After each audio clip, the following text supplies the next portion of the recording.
reflect those of Z-Talk Radio or its sponsor. You're listening to Z-Talk Radio, the #1 choice for music, sports, news, and talk radio. So keep that dial locked to ztalkradio.com.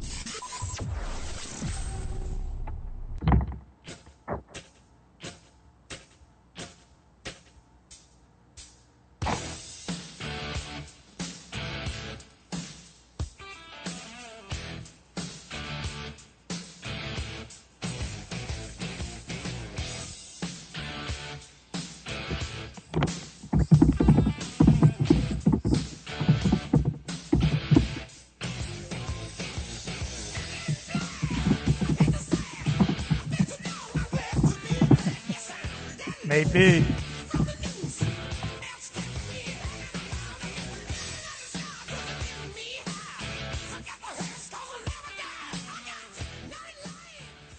And welcome to another great show, Supernatural Realm Radio Show, with my special guest, Andrew Basiago. Andrew, how you doing today? Excellent, Tim. Good to be with you. We're a little late, but we're here. Better late than never. Can you go into your background a little bit with in your experience with Project Pegasus and how that came about? We're not really sure how it came about, but in the mid-1960s, DARPA, the Defense Advanced Research Projects Agency, launched a classified defense-related research and development project that, to the children who would become involved, was referred to as Project Pegasus. To the adults, it was simply spoken of as the program. And essentially, they were putting any information that they could find that would allow them to create a time-space exploration capability to perform remote sensing in time, what I call quantum access, to derive better information from the past and theretofore information they clearly previously did not have from the future, so that the intelligence community could engage in drafting better intelligence reports.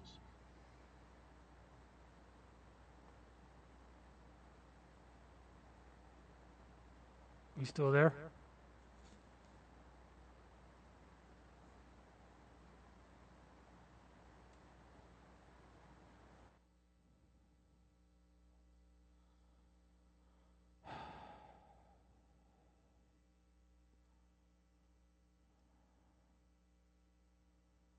Still there, Andrew?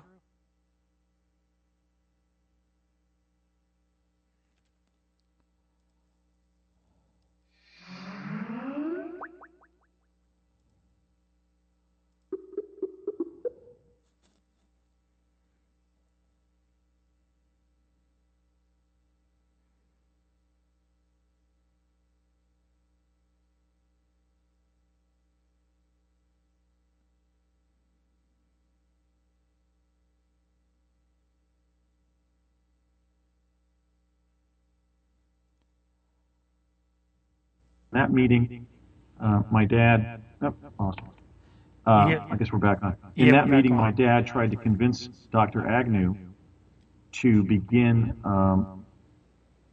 involving children in the testing and training that was going on into the mental and physical effects of Tesla teleportation. And in that way, I kind of jumped into the U.S. time-space program at the time of its emergence, because in the fall of 1969, I was then placed in Project Pegasus, and over the next 3 years, which actually became 4 years of experience because of quantum displacement creating extra time in our experience, I ended up being introduced to 8 modalities of time travel, which I've been describing to the American people for 9 years now. I first started speaking out in 2004 with a talk in Portland, Oregon about my experiences. So, as was predicted when I was on the project as a boy, I've now become the whistleblower that would reveal to the American people that the U.S. government achieved time travel through different means by 1970.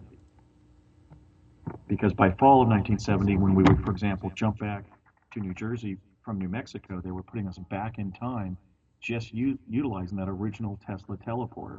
But during those 3 years, from 69 to 72, we were brought into different project activities where different ways of accessing the past or future had been reduced to practice by the defense technical community, and they were testing the technology utilizing children, either because they needed to use small, intelligent, cooperative human beings, or they were directly training or testing us on a specific technology. Mm-hmm. How old were you when you were introduced into the program?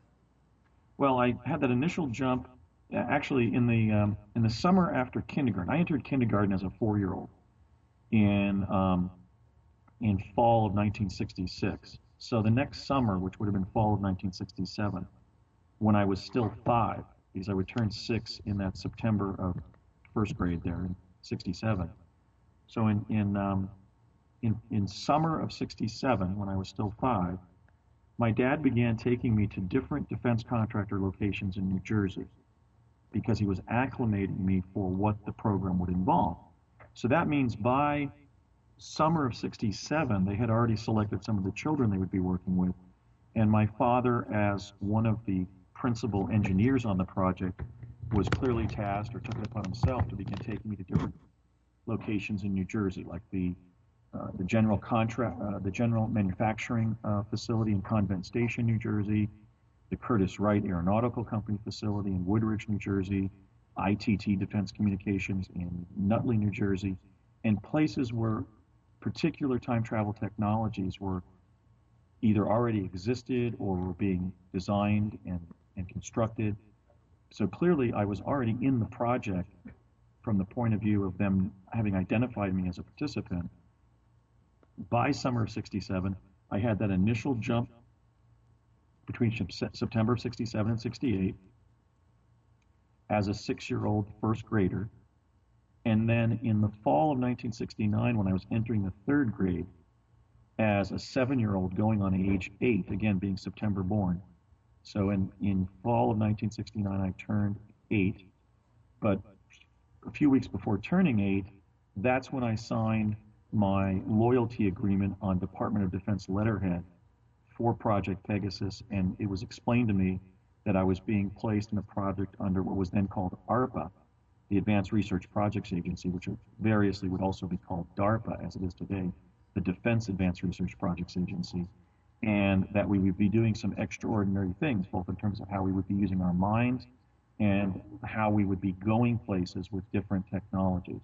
And that it was going to be very fun, and they're going to show us how to literally reach the summit of human accomplishment, as they put it, and become whatever we set our mind to, whether it was an astronaut, a famous writer, or maybe even president of the United States, which seems to be actually my past, present, and future career trajectory. So I was placed in a learning lab there with other children in suburban New Jersey in September of 1969, a couple months after the lunar landing, and they began slowly training us on speed learning machines called tachistoscopes, essentially on both the secret technologies that we would be exposed to and also the history of society and of science from around the time of the High Renaissance, let's say around 1450 forward, because they wanted us to have sort of... God, I lost him. I'm here.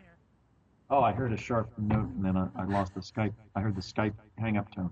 Oh, so they wanted us to have the history, basically, of modern science in our minds when we were time traveling. Maybe they, I don't know, put 2 and 2 together and get out of some scrape we were in when we were in the past or future. But during those 3 years, we went from doing things like conventional remote viewing for the Office of Naval Intelligence to literally physically traveling to the past, and in some instances the future, during a very rapid period of secret technical development that DARPA was engaged in. And I know that some would view my account as the result of either lying or being mistaken or delusional about what happened, but I've spent 13 years now. I began investigating my experiences in 2000, in the year 2000, and I have conducted thousands of hours of investigation. I did 3 major fact-finding trips to New Mexico, and I got different project participants and even several people who were liaising to the U.S. intelligence community for me to acknowledge that the program existed, it involved time travel technologies, and I was one of the children involved in the program. So I'm confident about the claims I'm making publicly, and with more speaking out over television and radio and doing conferences around the country and now around the world, I've met some people who, for example, met me at different military bases. I've spoken to some of the children who were in the program. I've had the liaisons to the intelligence community affirm that I should stop questioning what happened and acknowledge, accept the fact that I got caught up in that period of applied quantum physics experimentation during that period. And so that's really the import of my account, is that around the time that we were landing on the moon, the U.S. government was achieving time travel and has had a time-space exploration capability of a sophisticated nature for over 40 years. So in essence, it's kind of like a wormhole time machine, so to speak, where you walk through and you go through this wormhole and you go back in time, or well, in some of the physical technologies, like we could use the term wormhole. For example, they had a device where they would place plasma, radioactive plasma, under confinement, and we would walk into that cloud of plasma, and that was the only device of the eight methodologies where we would literally confront about 30 seconds of wormholing, and then reach a past location. And when that plasma confinement effect wore off, we would then just spontaneously reappear in the plasma confinement chamber back in East Hanover, New Jersey. But the two primary forms of time travel that we were immersed in was one was Tesla teleportation, where we were jumping through a curtain of radiant energy, which is a form of energy that Nikola Tesla discovered going all the way back to 1899 in Colorado Springs when he was there experimenting. And that when we jumped through that field of radiant energy, which was being broadcast between two parenthesis-shaped booms on the floor of the laboratory, our inertia moving against that field of radiant energy, which is a form of energy that is latent and pervasive in the physical universe. It's a form of manipulating the physical universe that Tesla discovered. A vortal tunnel would open up, sort of like the tunnel that people report in the near-death experience. Basically a straightaway, illuminated, bluish-white tunnel.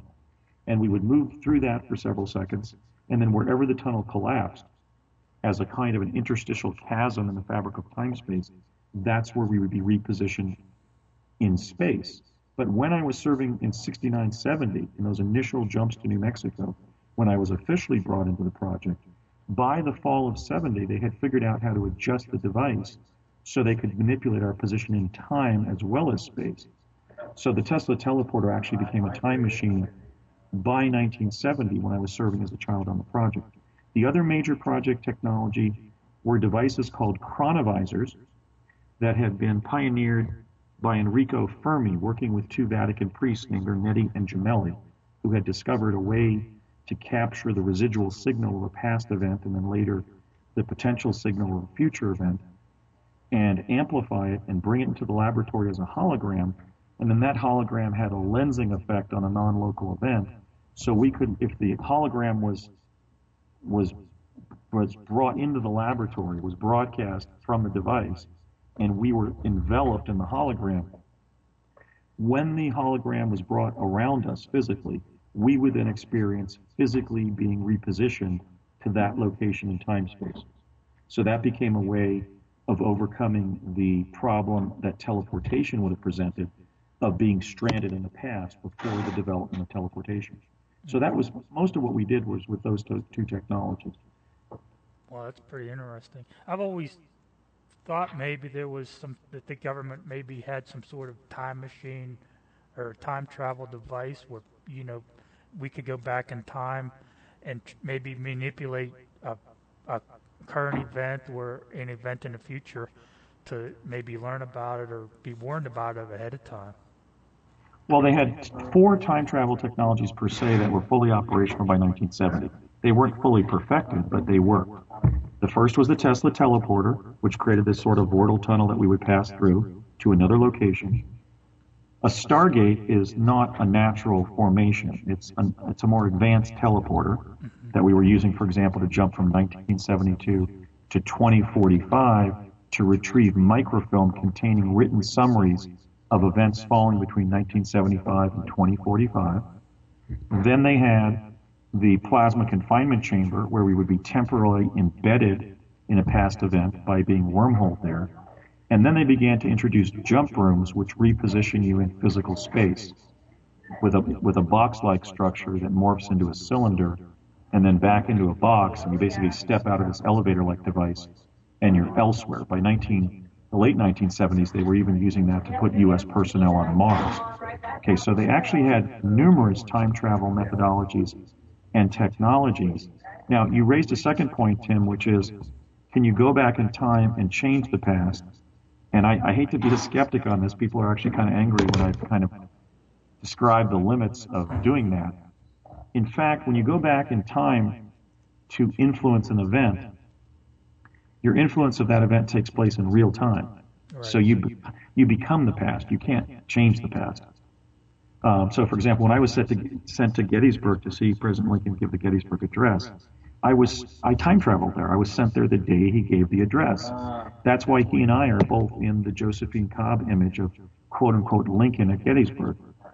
I anticipate the day when people will speak of that image of the sole surviving photograph to show the American lawyers Lincoln and Basiago at Gettysburg on November 19th of 1863. Now, because I was sent to the actual day that he gave the address, I didn't change the Gettysburg event scenario that day by going there. I participated in it. I fulfilled my participation in that event retrocausally. So I didn't change it. There wasn't a second redoing of the day Lincoln spoke at Gettysburg. When you go back using time travel to visit a particular day in human history, you're interposing yourself in the original event retrocausally. And the implications of that philosophically and practically are you can't change a past event. Now, when you hope to do so to change your own performance during a certain event, like avoid a car accident that you or somebody else was killed or injured in because of your performance as a driver, the impediment there is you don't go back and become yourself, and hence you can't correct your behavior behind the wheel. You go back and meet yourself. So if you had, let's say, a car accident at age 20, and at 40 you time travel back to the scene of that accident, you don't find yourself behind the wheel. You find yourself as a 40-year-old observer, at best, viewing the accident. Okay, you go back and encounter yourself. You don't become yourself. So the understandable human desire to correct tragic or unfortunate past events cannot be ameliorated by time travel. So as somebody who's speaking out now and becoming a public figure around the U.S. time travel cover-up, like the leading time travel physicists, your Michio Kaku's and David Deutsch's and Ronald Mallett's and Stephen Hawking's, I think it's safe to say, having heard some of their interviews on the internet as well, and on television and radio, that we receive several letters every week from people who beseech us to give us access to these technologies with the hope that that person can go back and correct their past somehow. But the impediment is you can't redo the past. You can only retrocausally participate in it. Mm-hmm. So what you're saying is you can't, if you would go, in time, you can only witness that event. You can't change the event.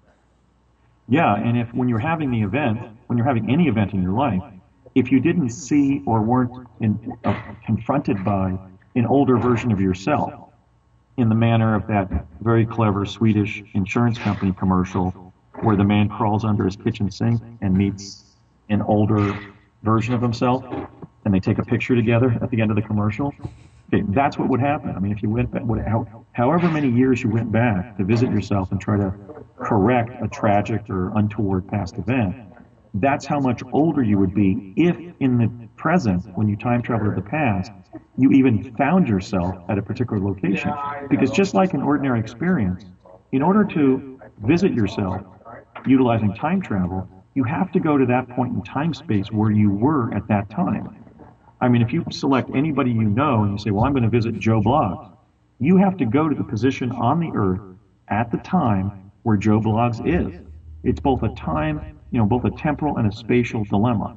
So you don't also visit yourself in the past just by time traveling to that time. You have to actually time travel to that location in the past or future. And that creates another impediment to having any influence on that moment in time in your life. When you would jump, did you have any knowledge or any information where you were jumping to? Yes, we were almost always briefed. They would say, okay, Andy, we're going to send you to a rural area in the Netherlands around 1800. We know from our chronovisor images that there's some irrigation in that area. There's a farmhouse, and you'll see a huge windmill over on your left.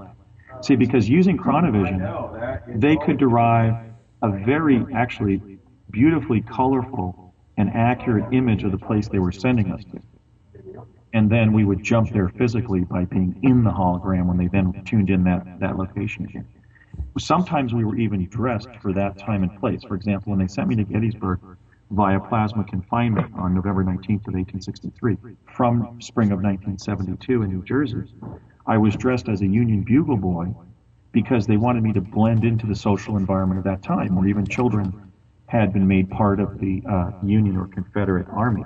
So I was dressed in a spanking brand new dark blue jersey and pantaloon pants and some shiny new black shoes of a Union bugle boy. And I said, well, are you going to give me a bugle? And they said, no, we see in your file that you play alto saxophone, not trumpet. So we don't want to give you a bugle because somebody might ask you to play it, and that'll blow your cover. So sometimes we were given clothing or artifacts that would make us blend in with the social environment. But many times I was just wearing my ordinary clothing, being a New Jersey public school kid of that era, a cotton, plaid cotton shirt with some blue jeans and maybe some kind of roughed up black shoes and a belt. And that usually caused me not to be noticed very much. But there were a few times when I actually revealed my identity as a time traveler from the future. For example, I was being helped by a child in the slums of New York, basically the Five Points neighborhood of New York, around 1905. And because I was so distressed about how filthy that neighborhood was, and the fact that they weren't inserting a portal in the hologram to remove me from that location. So I spent the better part of 3 days and 2 nights staying in this filthy tenement in the slums of New York around the turn of the 1900, that I actually revealed my identity to the boy, the same age peer that was helping me, and he believed me. But the nice Irish lady who was caring for about 10 orphans and 2 young men who were working men in a common apartment where we all slept on a big mattress with about 10 or 12 of us, and she was serving us onion soup during the meals. Only the boy believed me, and the very nice Irish immigrant woman who was caring for us was saying, oh, you're not a time traveler, you're a stinker, that's what you are. You're just a boy who walked over here from New Jersey, that's what I think you are. But in fact, I hadn't walked over there from New Jersey, I had been sent there via time travel technology from 1972, and I had only revealed my identity against the grain of my training because I was really panicking that I wasn't going to be rescued from that location. Mm-hmm. What was the reason they sent you there? They were training us, with teleportation, they were testing our mental and physical response. So we would jump to New Mexico, and we would then be bused to Santa Fe, the Santa Fe State Capitol grounds, and then we would be bused up to Lamy, New Mexico. And there at the old school site, which I think now is a private residence, they would physically examine us and subject us to SAT-type testing. In the case of the chronovision, we were being used as participant observers. In the case of something like plasma confinement, they were testing how a child responded to such a violent transit, 30 seconds of really violent wormholing to primarily a past location in the case of plasma confinement.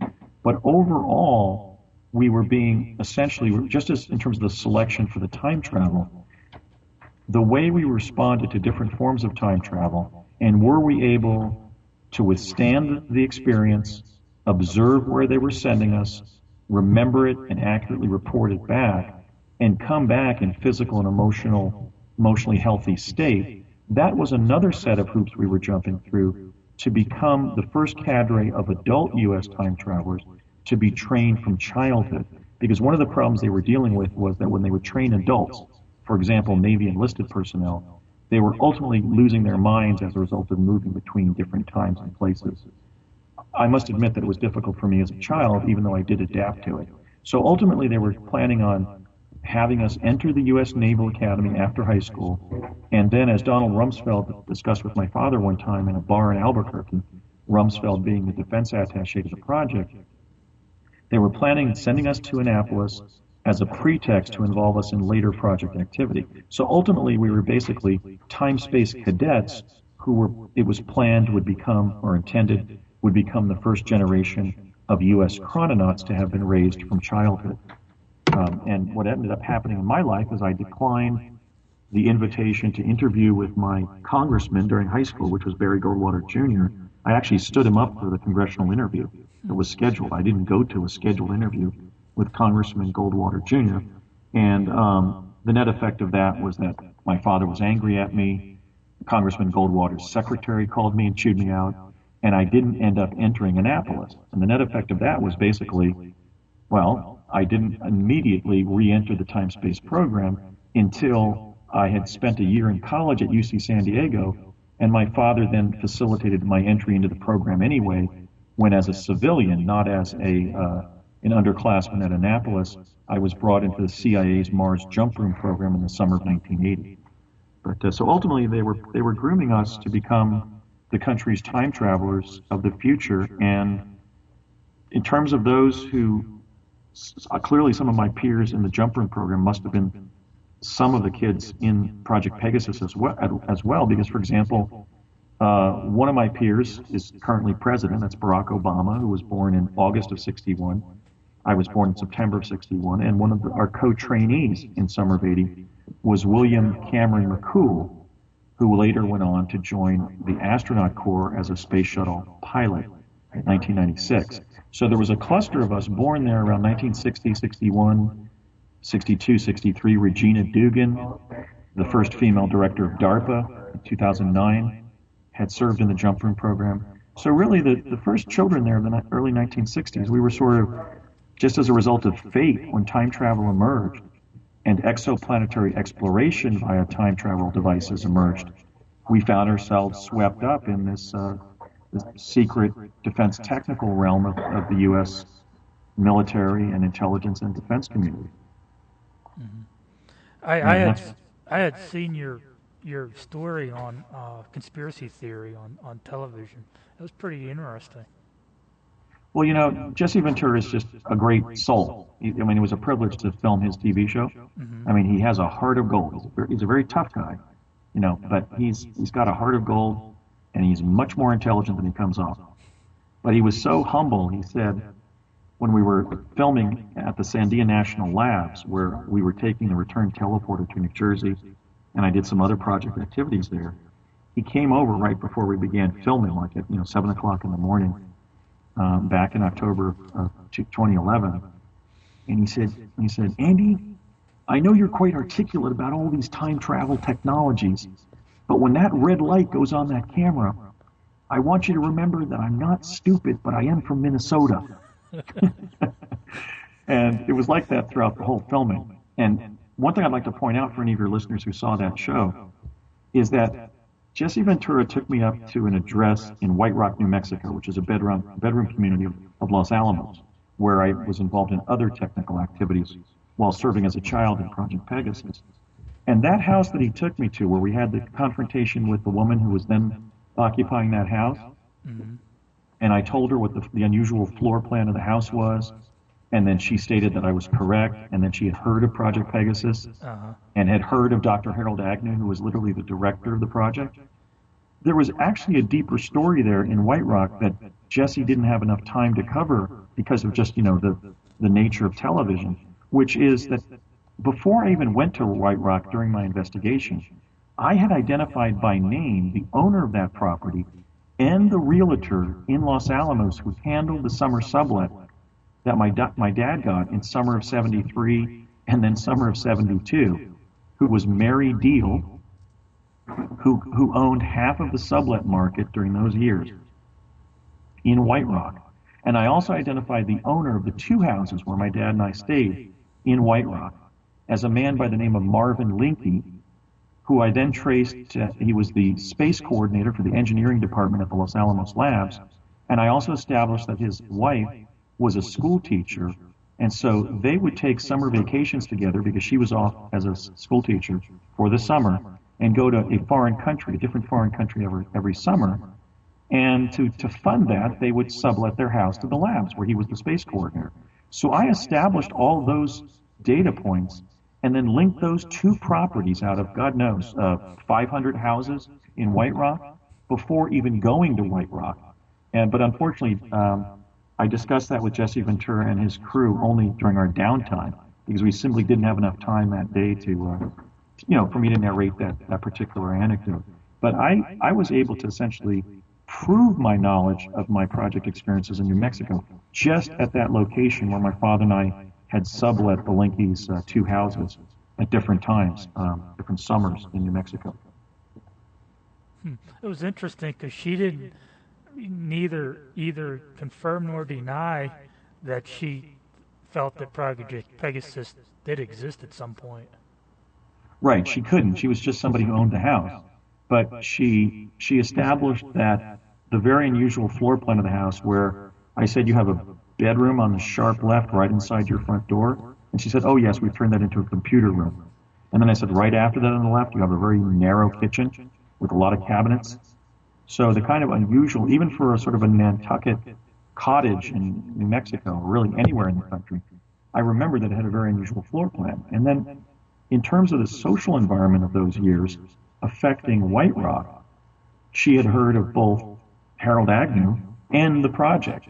And so that's really what I've experienced in New Mexico is evidence of the existence of Project Pegasus as the U.S. time travel program is just laying there on the ground in New Mexico just like it's rocks. I mean, I went into a restaurant during my first fact-finding trip in June of 2003 and approached a chef who was preparing lunch at one of the small restaurants in White Rock. And all I said to him is that I was a lawyer from Washington and I was investigating a classified research project that I was on in the early 70s. And without mentioning Project Pegasus, his response, he didn't even look up from he was making 20 salads in metal bowls. He didn't even look up and he said, oh, don't tell me, you're one of the quantum leapers. Because he was the son of a Los Alamos engineer, as I was the son of an engineer for the Ralph M. Parsons Company, which was the leading defense contractor on Project Pegasus. And his father was bringing stories home of the teleportation that the labs was doing, of actually bringing children in from the East Coast. So I had many confrontations with native New Mexicans who knew of the existence of the teleportation project. I met a waitress in Madrid, New Mexico, outside of Santa Fe. And when I asked her, had she ever heard any stories of anything unusual involving the Santa Fe State Capitol grounds, she said, well, a lot of people have talked about those kids suddenly appearing at the state capitol complex. Is that what you mean? And I said, yeah, I was one of those kids. We were teleporting there. And she said, oh, I heard about that when I went to kindergarten in Santa Fe. And I said, when were you born? And she said, 1969. And I said, what year did you go to kindergarten in Santa Fe? And she said, 1974. Well, I stopped teleporting to Santa Fe in the summer of 1972. So she had heard the local stories of that as a 5-year-old Santa Fe kindergartner 2 years later. So that kind of local history was just, as I said, it was as if it was just laying around on the surface of New Mexico. So my 3 fact-finding trips there were very successful at establishing the historicity and my accuracy regarding the details of the project, and convinced me, as a lawyer who was responsible for policing my own psychiatric condition, that my project memories were real and not imaginary. Mm-hmm. Were there other kids in the program, or were you the only one? There were 140 American school children, including myself, enrolled in Project Pegasus, according to what I was told by the project team leaders when I was in it, and as was confirmed by a man by the name of Courtney M. Hunt of the CIA, who was advising me on different aspects of intelligence community matters beginning in 1981 when he was one of my trainers for the jump rope program. I don't know if that's an accurate figure, but what distinguished me is not only that I was my father's son and they knew I was destined to become the chief whistleblower and didn't stop me from becoming that, as I have. But I also went all the way down the rabbit hole because I basically kept on prevailing at what I was being asked to do. In fact, the spring 1972 opportunity to go and try to see Abraham Lincoln give the Gettysburg Address was, as my father said, a treat for doing, at least trying to do, and often doing well, everything I'd been asked to do during those 3 years. So I just kept on, sometimes when I've been asked, well, how did you feel realizing as a child that you were in the secret project and you were time traveling? And I've described the immense fear of not getting home. I mean, little children are focused on their mothers, their homes, their siblings, and we have this innate fear to get home safely, right? That must go back to our caveman days where children who didn't have that innate quality might be eaten by predators or whatever. So I was dealing with that in a situation where getting home meant getting home in time, not just in space. But yet I overcame those fears, and I performed ably and well on the assignments I was given. And so on the exhilarating side of my experiences, I've described how not being terrified, but just the awe-inspiring reality of what was happening. I would sometimes go, I can't believe we're doing this. And so I've described it as feeling sort of like if you could personify how a yo-yo would feel at the end of the string. I felt like I was on the far edge of human function, and I understood it. It was being explained to me by my dad, because in addition to being an ingenious mathematician and engineer designer, my dad was a brilliant educator. And he was not just using an advanced vocabulary with me, but every time I would ask a question from the youngest age, he would sit me down and in a professorial way give me an explanation. And so when we were serving together in Project Pegasus, I would ask, for example, how does the chronovisor work? And he would say, well, son, we're driving an EM signal through an 8-sided array of bismuth crystals. And that has a lensing effect, because the hologram's so dense, of bringing non-local events into the laboratory. So I was understanding that I was involved in something very advanced, that it was on the cutting edge of human activity, and that I was in it. So I felt sort of cosmically privileged when I wasn't absolutely scared out of my mind that I might not get home. It's interesting. In fact, if I could add, Tim, and that fear was not unrealistic, because during our summer 1970 training for the teleportation, Jack Pruitt, who was connected to the United States Navy, who was a team leader on Pegasus, who would go on to be the research director for Project Montauk, according to Nichols and Moon, in their series of books about the Montauk Project. He went through a whole afternoon of lecture in summer of 70 about what we should consider doing if they teleported us to Santa Fe and we got lost in time. And we said, well, what do you mean, Mr. Pruitt? And he said, well, Andy, let's say you teleport there to Santa Fe in next year, 1971, and a priest crosses your path on the plaza there in Santa Fe, and you say, Father, what year is it? And he turns and says, well, you don't know, son? It's 1791. Not 90, and you realize, oh my God, I'm here in 1791 rather than 1971.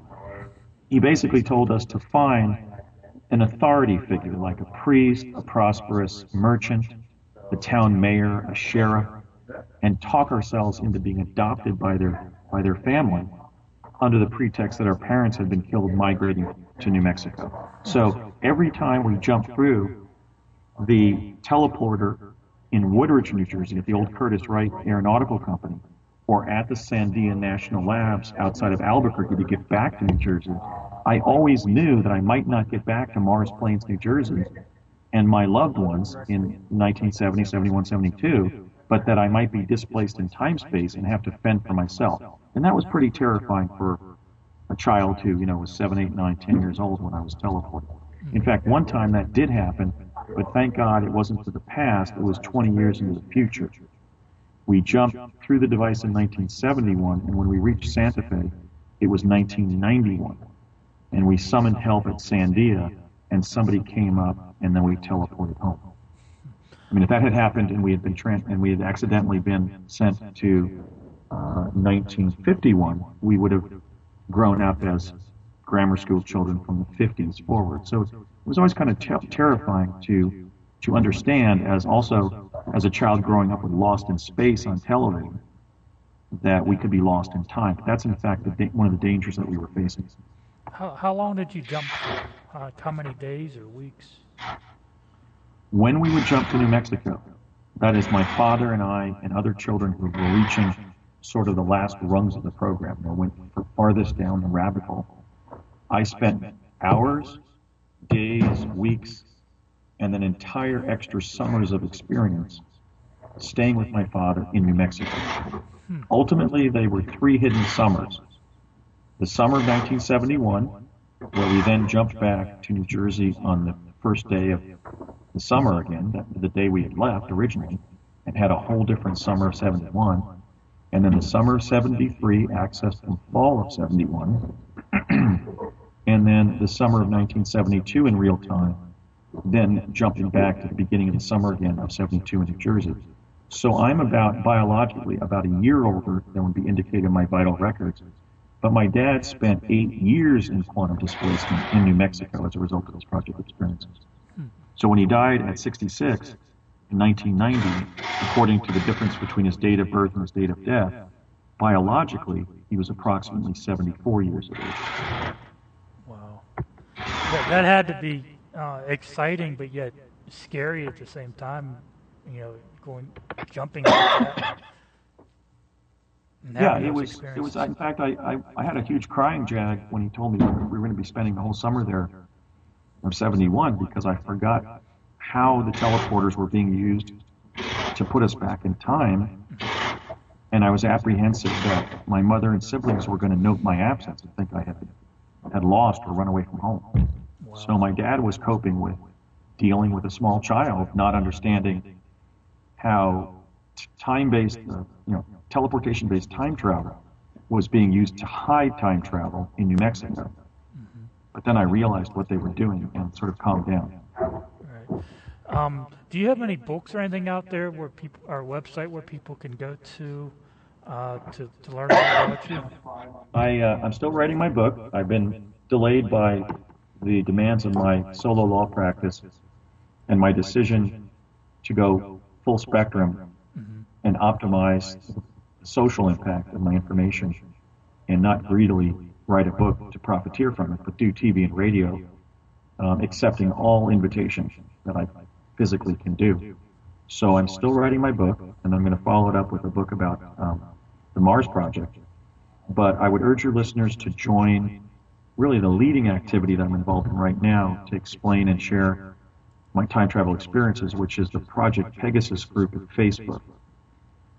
And I also have an evolving body of papers that I'm writing, and those are posted at projectpegasus.net. That's my personal website for my truth campaign about the fact that the United States government has a sophisticated time travel capability utilizing different modalities of time-space exploration, has had such a capability for 40 years, and is covering it up despite the fact that Tesla teleportation in real time would enable us to absolutely revolutionize human transport in the 21st century. We should have implemented it in 1970. It can be made completely safe, and it is substantially less expensive, less dangerous, more convenient, and more environmentally benign than the dominant forms of transport that we still are clinging to in the technology of the 1970s, namely planes, trains, and automobiles. Every time they add a lane on a freeway in California, trying to relieve traffic congestion, it fills up with cars in 30 days. So we are reaching the limits to growth in terms of how wide we can make our freeways, unless we want to start going to double and triple deckers. And who would want to be on the bottom lane of one of those in a California earthquake? So I don't think most of us would want to accept metropolitan living, let's say by 2030, in our cars, in traffic jams, on 24-lane freeways. But those are some of the limits to growth that are already being anticipated by urban planners if we don't go to a new revolutionary form of transport. I'm speaking out because we've had that technology for over 40 years. With sufficient government funding, it can be made safe and not present some of the problems that Tesla teleportation presented when it was being experimented with when I was a child on the project, including dehydration was one of the medical side effects. Heart valve defects, damage to the skin was happening. It happened to me. I suffer from chronic dehydration today, I believe, from my project experiences. My father had a heart valve defect that caused him to have one of his heart valves replaced with a robotic heart valve. So 40 years on now, we should have been able to make Tesla teleportation safe so that nobody's injured going from point A to point B. I mean, imagine a world where you could be working in Los Angeles and go with your colleagues to lunch in Paris and come back to work for the rest of the afternoon. Such a world could have been available from 1970, but the U.S. government made a decision, a very tragic decision, a very misguided decision, to keep all of its various time travel technologies secret and treat it as weapons in the national security of the country.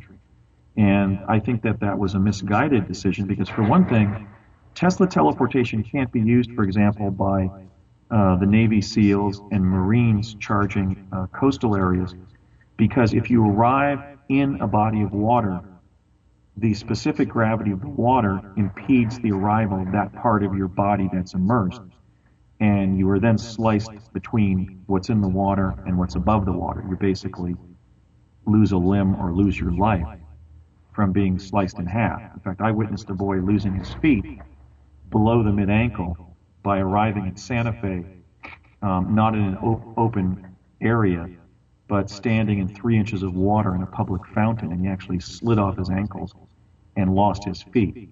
So the idea that Rumsfeld and others held that Tesla teleportation should remain secret and weaponized to potentially be used to put troops precisely where they were needed on the battlefield, that was, I believe, an improper military finding, because most battlefield areas where you want to put troops, they're either marshy areas that people might parachute into, they're beaches that the Marine might storm or that the Navy might try to take, and even just ordinary areas of Army deployment are full of different, puddles from a recent rainstorm, rivers, ponds, and so, in fact, Tesla teleportation doesn't very well lend itself to military deployment. It's much more commonsensically, it would be deployed in controlled settings for mass civilian transport.